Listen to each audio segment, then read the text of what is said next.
Hi, my name is Tyler Russo. Welcome to Billion Dollar Clown Farm. Today we're going to have some takes so hot they probably shouldn't be posted, but that's certainly not stopping anybody else, and it's not going to stop me either. This is like less work than the New York Post does. These are screenshots of Aspect Tactics, a small, struggling YouTube channel that I wanted to highlight today and use my platform to boost up. I'm sure none of you are familiar with his work, but yeah, he made these slides, and today we're gonna steal them for our own vulture-like content farming. Yeah, I guess he's leeching off of somebody else who leached off of Games Workshop. So the cycle of abuse continues. We're calling these like hot takes, but I have some like very firm stances on this already. The Codex is bonkers. This is like I like can't believe how good this book is gonna be. I keep trying to quit competitive 40k, but they being me, I keep dragging myself back, and I feel like my display cabinet looks sad today because most of the cool models are right now. But if you've never heard of me, I have done okay in Warhammer before. I'm no Art of War boy, but I am good enough to play against them in round 5 and lose consistently in majors. So yeah. Anyways, you're not here for me. You're here for clickbait work content. So let's go over that now. Bully Boys. I think this or Green Tide are probably going to be the de facto go-to competitive detachments. I think this will be the de facto one, and then I think Sean Naden or someone will go 6-0 in a major with Green Tide, and then everybody will do that one for a while. And then secretly, right at the end of 10th, Speed Freaks will win a major, and we'll all realize that that was the best one the whole time, but no one will care or know outside of like a dozen people who read the Goonhammer write-up, and then we'll move on to 11th, and it will be forgotten. Those are my hot takes right now. That's what happened to Death Skulls in 9th. The Speed Mob one feels like pretty insane, but I think most people who play orcs are bad, and I think it'll take a while for them to realize that it's good and why. Including me. I'm gonna try, but yeah, we'll go over these and then I'll circle back to that one. So yeah, if you haven't read everything in the screen by now, because I've been talking for a while, yeah, this is for elite fellas. You get to call a second WOG. So it says that in here, this screenshot, which might not mean anything, that it's only for Nob, Mega Nobs, and units with the War Boss keyword, and I'm wondering if that applies to boys with a War Boss. Like, I'm assuming that unit would benefit from the War Boss keyword as well.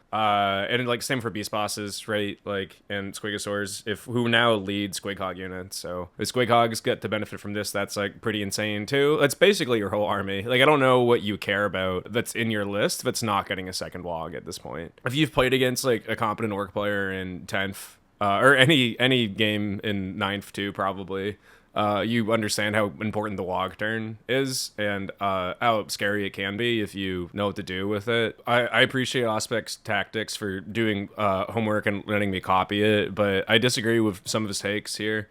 Sustained 1, like, especially if the stratum set that we have, I would trade any day for a second WOG. Because it's not just about like the damage you deal in your WOG turn, right? It's about like the positioning you can do and the maneuverability and flexibility and threat range.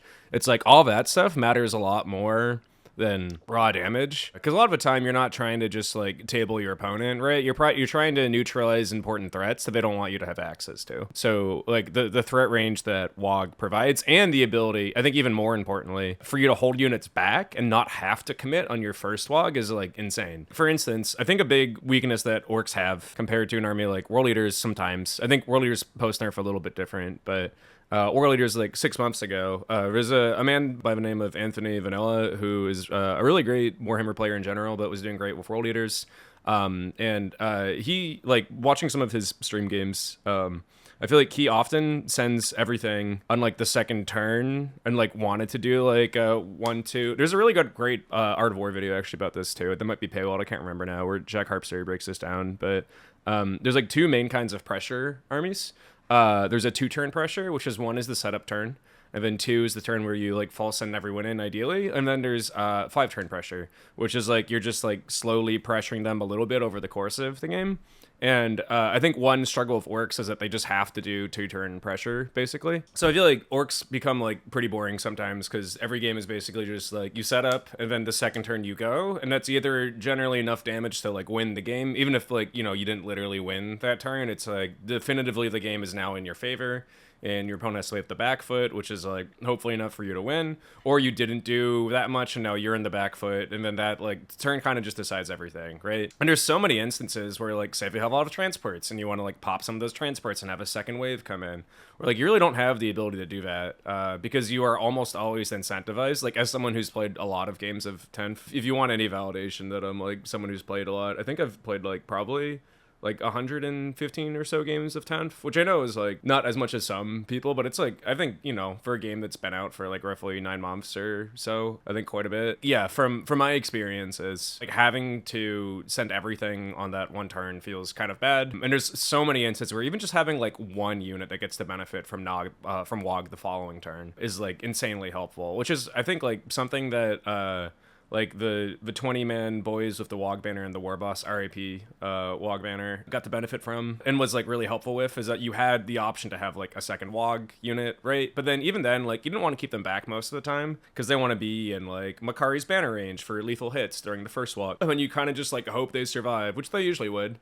And then they fall back because you give the banner Cutting It Brutal and then like recharge the following turn, right? So you're like still wanting to like send them in during that first WOG turn, which will probably be the case a lot of the time for this. But I think like just the ability to have like 1 or 2 units that you like hold back, which is something that used to happen a lot in 9th edition, is you'd like stage units like close to your opponent, and then the following turn they could go in. And like the main thing this is good for is it's not just like, I mean, the advance and charge is like massive, but then also like war bosses, for instance, like more than double their attacks during the WOG. The main thing is like getting the advance and charge and then having the ability to like control the board through your threat range and really like challenge what your opponent can safely do. But yeah, the damage is not just +1 strength, +1 attack. It's like for instance, we move on to stratagems here. Reroll all ones to hit for arm to the teeth. That's just like fine.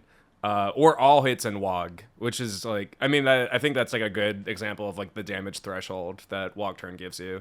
There's like so much like buff stacking that synergizes during WOG. I'm also curious to see if, I mean, I'm assuming Gaz and Makari both have the Warboss keyword. I know at least Gaz will, and because Makari's a part of his unit, I'm assuming Makari will have the keyword as well. That means that if that is the case, then you get 2 turns of a lethal hit, or a 2.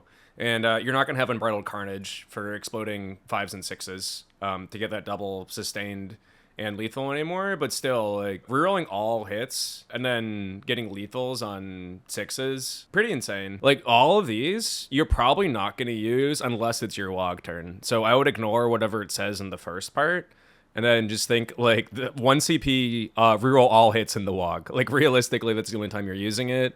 And the game was, like, mostly your WOG turn previously, and now your WOG turn has doubled in its length, which effectively, in some ways, means that the combat capacity of orcs has doubled. Another one, too arrogant to die. 5-up fight on F, that's a 3-up fight on F. You're never going to use it unless it's during the WOG turn, during which you add 2 to the roll. I mean, this, like, would have been most exciting against, like, Custodes, but, like, Trahan doesn't have his fight first anymore, right?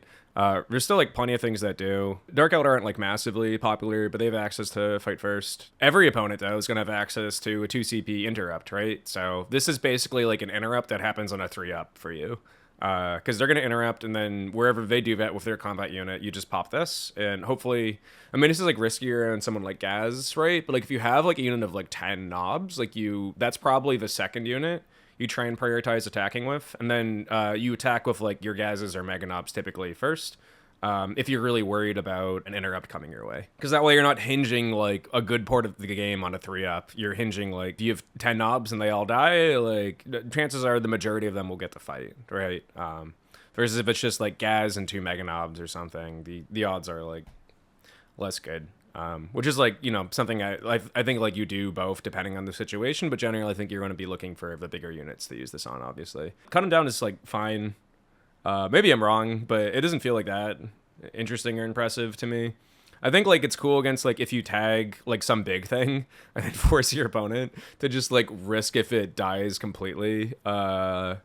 That's like kind of cool, but I wouldn't like build an army around it. I think you look for opportunities for cut them down, and I think it's a stratagem that sometimes will win you a game, just like Kareen does currently. where like it doesn't probably the situation like the perfect stars line situation for it doesn't happen that often, but when it does, like you always pop it. Obviously like higher value units, like yeah, like I mean just tagging some like big ass tank like a Land Raider and then like daring it to make a desperate escape test at a -1 is like pretty funny. And then yeah, also we have Armor of Contempt, I guess. Seems not bad. I don't know what the other two stratagems are. There's only 4 listed here. But yeah, I mean this is enough. Yeah, these are all so good. I'm assuming like this seems to be like a kind of like controlled leak where only like the most relevant things were pushed forward. So I'm assuming the other two are like maybe not interesting enough for anybody to have written about. But yeah, these are so good. I like kind of don't care. I think this like it's an easier army to build, right?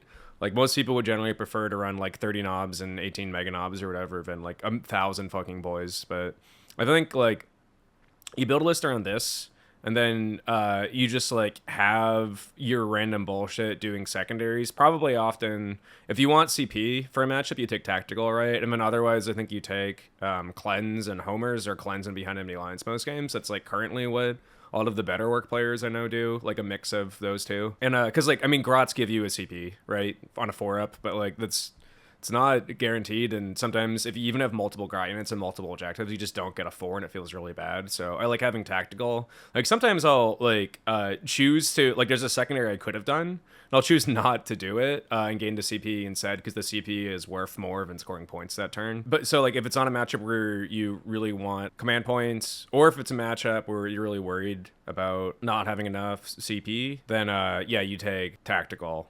And otherwise, I think you still just continue to do the plan of homers cleanse or homers behind enemy lines or cleanse behind enemy lines, etc., depending on the mission.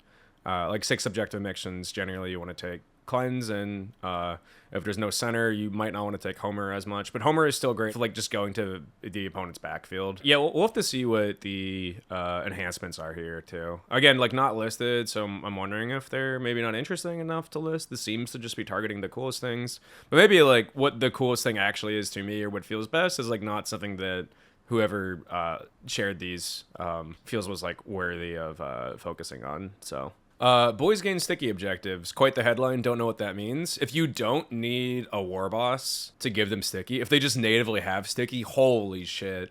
I think you take bully boys every time, and you just have some boys running around in the back, like being an issue and making things sticky.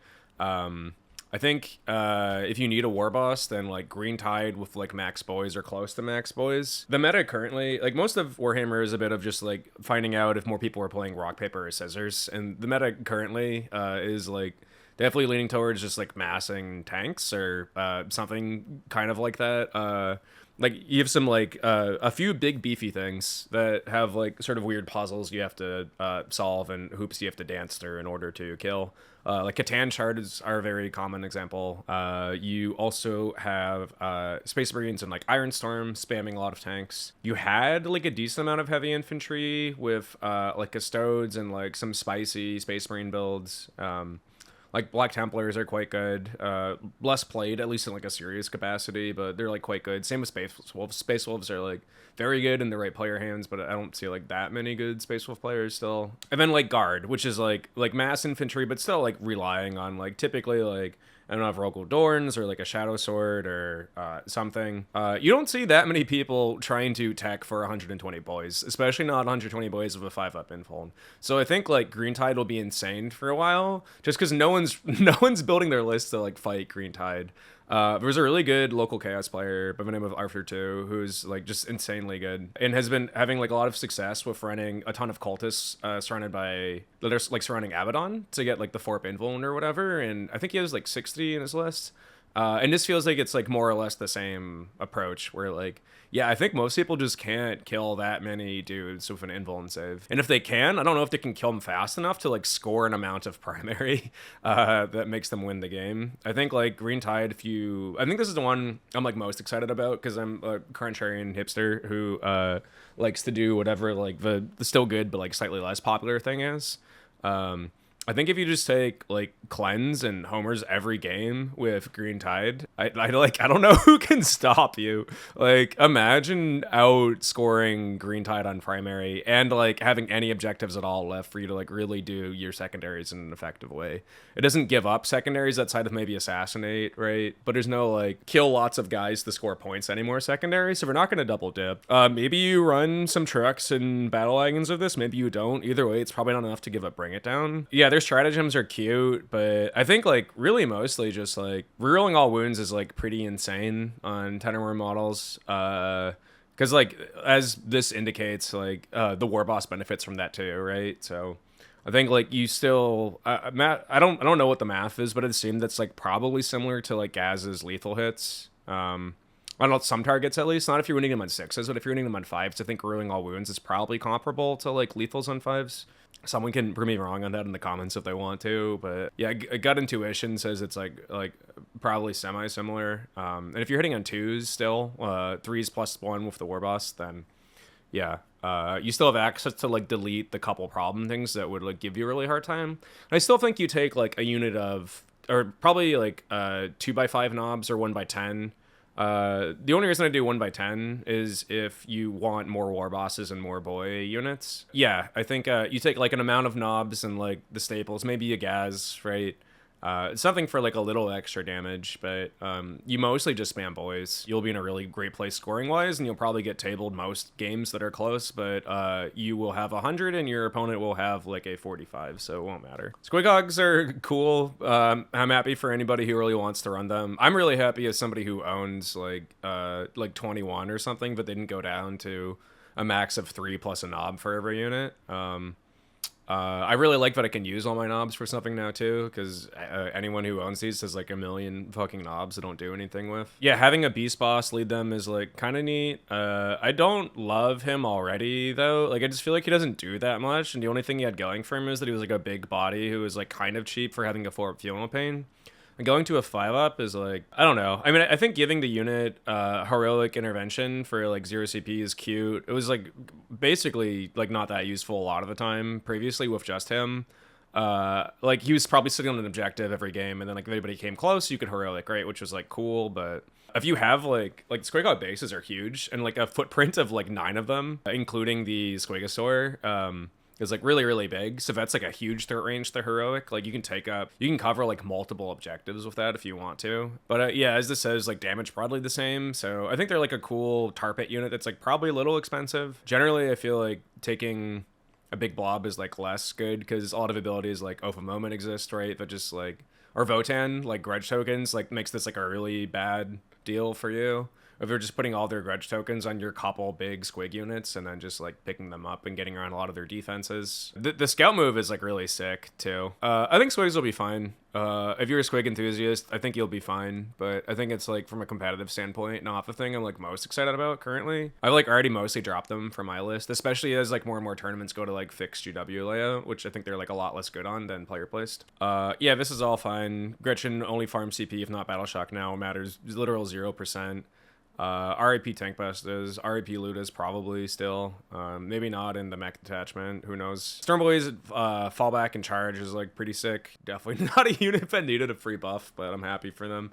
And yeah, not over having to take hazardous on their jetpacks advancing is like cool, but again, like barely came up before anyways, so I don't think it'll be that noticeable. Oh yeah, so I think Cult of Speed is going to be the sleeper long term. Like if Shock Jump Drag says for instance are still 75 and then Scrap Jets are 80, that's just like a cheap amount of points to pay for like anything that is 9 wounds and like T7 and moves 12 inches, right? And if they're going to be advancing all the time, and be able to shoot, that's like huge. I think the most important thing about being able to advance and shoot is that you can like just always like your secondary aim is so good. Probably one of the only armies that can like consistently score investigate signals, like if that comes up. Like engage will probably be an option for you if you really want it to be, which is also kind of rare. I think you're still probably better off if you take fix doing, yeah, probably cleanse and homers most of the time, but yeah, you can take engage, mostly because like I don't know if you'll have the buggies left on turn 5 to max engage. Having one in every quarter by that point feels rare, but like if you have 3 shock jump dragsters and they're just waiting to score you engage points when you need it, that's like pretty sick. But they can teleport and do actions now is huge because they gain assault in the Cult of Speed detachment. I think like the big thing here is fast than use, which is I think very fairly costed, if not undercosted at 35 points. Giving a unit of 10 knobs assault ramp on a truck is like fucking nuts. I don't like Gargantuan Squigoffs currently. I think there's too many things that kill them kind of easily. There's like a lot of lethal hits being spammed to kill Catan shards. I'm glad my Squigoff's in the car right now, so we couldn't hear me say that. Speed makes right is kind of cute. I disagree, but I think it might be worth it, even if you have Gretchen, because again, Grots are only at a 4-up, right? If you have 2 units of Grots and they both fail, then at least you have one more chance to get a CP on a 3-up. What I'm mostly worried about here is I think like the reason why Defco Wartrikes were good was because they could take a 4-up Funeral Pain if they lose access to that in this detachment, because that was specific to Wog Tribe. Move, shoot, move is kind of okay. +1 to wound on the charge is sick. I think like this is mostly the Warbiker detachment. And then you take some buggies for like scoring and like maybe they kill something on occasion. But I think this is like a trap your opponent in their deployment zone kind of detachment. And then you have like some pressure with like some knobs still and trucks, or like mega knobs or just boys too. If boys truly just always have sticky, that's crazy, and you take them every game. So like that with some of these is like cool. I want to try building a list for all of these. I'll probably like take a break, edit what I've shot so far, and then come back. So I don't know what my list would look like, but yeah, I think maybe we'll start with a Bully Boys list and Green Tide, because I feel confident I can make something that'll like age well in a few weeks with this. Versus I think like Cult of Speed is like a more complicated puzzle. But I think like what will break down to being good is like you take a couple big threats still, which is probably some amount of like knobs or good combat units and trucks. And then you have your buggies doing like really good scoring, and their bases are huge. You can move block with them easily. So I think like that's where I would look for Cult of Speed.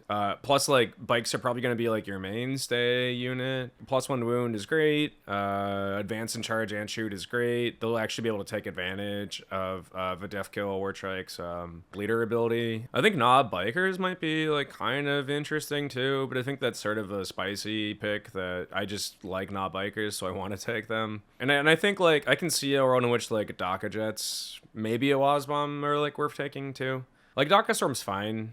It's like definitely a good shooting, but I don't think it makes them into like that scary of a profile. I would say like Flash Gets would be great here, but without Captain Badger giving them reroll alls, I don't know how Flash Gets are going to feel if their profile is the same. Yeah, and I don't have any screenshots of Dreadmob in here. I think Dreadmob is like cool and flavorful. I think it is like unfortunately like the one I'm least competitively excited about, but I like to be like proven wrong in that too.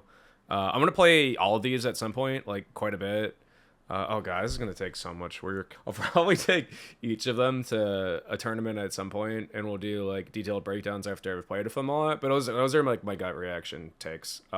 Yeah, all right, I'll edit this, then we'll come up with some lists together. Okay, so both these lists we're not trying to reinvent the wheel yet. I am just kind of doing like what feels like the de facto solution for these archetypes. It feels a little obvious to me, but I don't think it's time to be the snowflake yet. That'll happen once the Codex actually comes out, but I just wanted to provide examples of like what I think are like two very safe, if you're like new to Orcs or Warhammer in general, lists to start planning around. But I think they like show you the archetype of what'll probably be like most conventional tournament lists at the start will look something like this. A couple caveats here. We don't know what the enhancements are for these detachments yet or how much they cost, so I think you'll want to rearrange stuff in here for one or two of those. And there's some units like Squighogs that could be in here that aren't, just because I'm trying to dial in fully to what I think like both Bully Boys and Green Tide, which is the first one that we're going to go over, excel at. I'll break down like what I do with these units, and it's less about like these specific units and more just like I think these are like good archetypes for you while building your own list to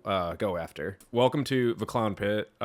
This is the Green Tide list that I built, pasted in Google Docs from the app. I wish there was a way to use the app on desktop. That would be really good visually because you'd have fun little pictures of guys, but instead you get plain text in Arial font. Yeah, I'll just go over all of it and then go into detail in like what the general game plan is and what secondaries I would take and why and score them, etc. So we've got Gaz, who he's in both lists. I think he's like hard to pass up. I was debating cutting him from this one just to provide an example of like a list of outcasts, but he's so good. And from what we've seen of his data sheet, he seems to have not changed much at all. He only got better with like a sweep, and assuming his points are still the same, assuming he benefits from second WOG, I think most people were going to be taking Gaz for a while, myself included. He's very good now, and he only got better. So assuming points are the same, Gaz is in for sure. We have 3 war bosses. This will probably also be a staple in most people's lists. And a weird boy here. This gives up exactly max assassinate, which is good for you in that like one of your characters is a weird boy who, if you really want to, like can probably just hide the whole game and your opponent gets a 16 instead of a 20 for fixed. I don't think you need him a lot of the time. He in this list could either go with 20 boys, 10 boys, or just by himself. I think honestly in general I might take him by himself a lot of the time. I kind of like him as just like a very small 40mm base that's like very good for doing homers and repositioning late game. With this list, I would probably take cleanse and homers every game because I don't think you care about the CP that much. Maybe into like roll leaders or like certain Space Wolf builds or like very like this is a combat game and will be decided quickly scenarios. Like you want the extra CP. So you take tactical, but I think most of the time you still want cleanse and homers. Yeah, so that's the character department. And then we have a unit of 10 boys, 5 of 20, all with choppas and sluggas and power claws. Shooter boys still suck, which is sad to see. Maybe there's something in the mech detachment that makes them better, but it looks kind of bleak. 2 trucks, which are good for transporting stuff, but also are really good at secondaries. That's like kind of the bigger reason why I want them here. You want 1 truck for there's 10 knobs down here, but the other truck just transports 10 boys around, which kind of take it or leave it. You could even put grots in there if you're feeling really spicy. If I rearrange this list to have a second unit of grots, right now there's only 1. And I think taking 2 trucks, 1 with grots is like okay too. You mostly just want the truck as an action piece because it can go up the board and like do a cleanse turn 1.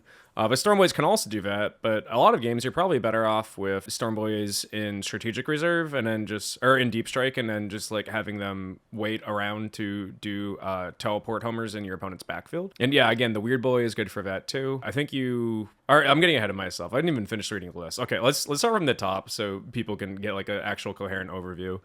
We've got Gaz. We've got 3 war bosses. We have a weird boy. We have 5 squads of 20 boys. We have 1 squad of 10 boys.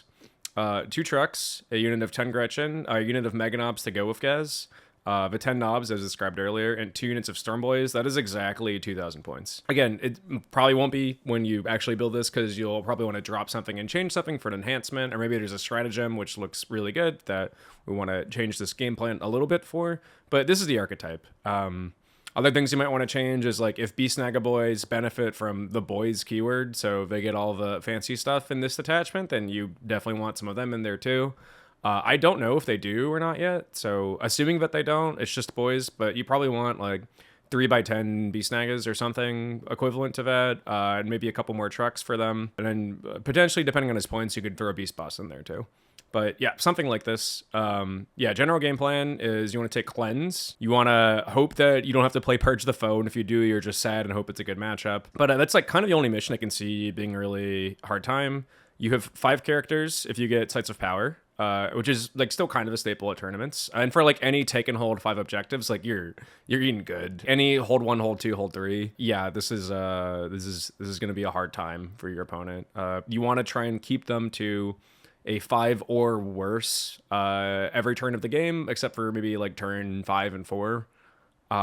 If you get them to a 0, that's huge, and like often will probably just seal the deal for you. Again, yeah, homers and cleanse every game, so You might want one unit of Storm Boys in reserve, one on the field, depending on the terrain layout. You probably want your trucks to, like, one truck cleanses, and then you have a unit of Storm Boys doing a homer, and then another unit of Storm Boys or another truck doing the second cleanse. Turn one. The trucks are good because they move 12, right? And you could probably work a unit of Warbikes in there, which is great for, like, advancing and doing an action, right? Previously, this is something the Deathkill Warstrike would have done, but without access to giving him a 4 Funeral Pain, I don't really think he makes that much sense anymore. Outside of the Speed Mob detachment, or Speed Freaks, or whatever the branding is. These two little Stormbolt units and these two tracks are, like, crucial in the list. Because they allow you to score in on turns 1 and 2 pretty easily. And then the Storm Boys, if you're doing tactical, there's, like, plenty of objectives you want them for too. Turns 1 and 2. Which is, like, nice to have something that can safely get to the middle, because the boys are a bit slow. They're moving 6 and they're advancing. I think there's an alternative list where you drop a lot of these boys for battle wagons, but I wanted to go max boys because I think it might be better right now, just because there's plenty of things that can kill battle wagons and significantly less things that can kill that points and just more boys instead. I'm planning on playing a lot of GW layout games coming up, which, like, is just, like, a board full of ruins. And infantry is, like, always king on those. The 10 knobs are here. They take a war boss, and they're just good to have. Oh, this should not be a big choppa. This should be power claw as well. Here, all caps, some quotation marks, and a little face. Yeah, so these are just here to be, like, some combat outside of Gaz. Gaz is good because of his aura for lethals, but he's also just, like, a unit that can delete a big thing pretty comfortably if it gets close enough to you. If there is something that your opponent has that boys just can't handle, your job is to target that with knobs and Gaz, and if it's something that their profile isn't great into, well, you just still have scoring and winning off of points without having to necessarily do that much damage to them as your backup plan. Board control is your main game, and the knobs and Gaz are just there to do, like, damage as needed to try and help level the game in your favor. If your opponent has any, like, say they have, like, a land fortress or whatever, if you're playing against Votan, like, you just don't care about that. Like, that's not doing enough for you to go out of your way to kill. The Gaz and the knobs probably just hide towards the midfield, and then if anything comes to the midfield to threaten your points there, or, like, try and score points for your opponent, then they come out and pounce back. I don't think you, like, try to get them into your opponent's deployment zone. I think the only thing you try and get into your opponent's deployment zone is enough boys to give them a 0 on primary, and outside of that, you're kind of just hanging around the middle of the board, hiding and scoring points, and making your opponent sad as they get a 5 or less on primary every turn. And also have limited ways to engage with a lot of, like, secondaries that require them to have the mid board. Like, air denial is an obvious one. Yeah, but if you wanted to throw some, like, Beast Snagger Boys in, if they're capable of being in this detachment and benefiting up front from it, then that would be cool. If you want to go more transports and less models because your back often hurts, or you just are a coward, then I think that's fine too. I also wouldn't mind more grots. I can see one of these Storm Boys getting turned into an extra grot unit, and I can also see more weird boys in here. Either solo again or with boys. I like the solo ones for points. If you're someone who likes to charge more and get aggressive with them, I think that could work too. There's a few variables that we'll just have to wait until the Codex comes out to answer here. But this is, like, the archetype that I would go after, and that's what I would try and do with it. This is the second list. This is a Bully Boys list. We've got Gaz again. We have triple war bosses again. I think those will, like, often, maybe always be around in both of these. 2 war bosses in mega armor. I have a unit of 10 boys just for, if they do have sticky all the time, then that's just, like, a great thing to have around, right? So these boys probably don't try and make it the combat outside of, like, fighting warp spiders or swooping hawks or, like, whatever unit is, like, near you and scoring and easy for them to kill. But their main job is just to make stuff sticky and hang out in the midfield. 3 trucks, a battle wagon, 1 unit of grots, 3 units of Mega Knobs, 2 of 5 with the bosses, and then 1 to go with Gaz, that's the 2-man. A unit of 10 knobs, 2 units of 5, These all have war bosses attached to them every game, and 2 units of Storm Boys. Storm Boys do more or less the same thing. They're good for actions, right? They can harass small units, again, like Swooping Hawks or whatever, but they're mostly there just to do secondaries. I think in this list, you don't always take Cleanse and Homer. I think actually a lot of the time you just take Tactical. The CP matters more here because you're winning the game probably more often off of just killing them in combat than you are strict scoring. And then the stratagems that Bully Boys have access to are like very, very good too. So you always want CP for that. And I think like with this list, more often than not, I would take Tactical.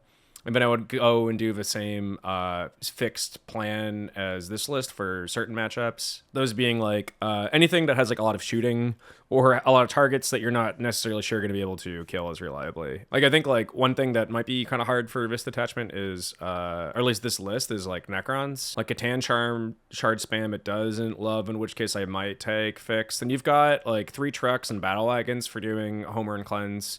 You don't need to use the knobs for that. You also have the Storm Boys. And the knobs are just like, you're sending up 1 or 2 turn kills of just like, you probably send, I don't know, like 3 or 4 units in, maybe 5 during your first WOG. And then you save a couple units for the second turn of WOG to try and finish off like the stragglers who are like left behind. Trucks still seem to have a Wrecking Ball based on what we've seen so far. The profile is allegedly unchanged, so you're talking with that a lot.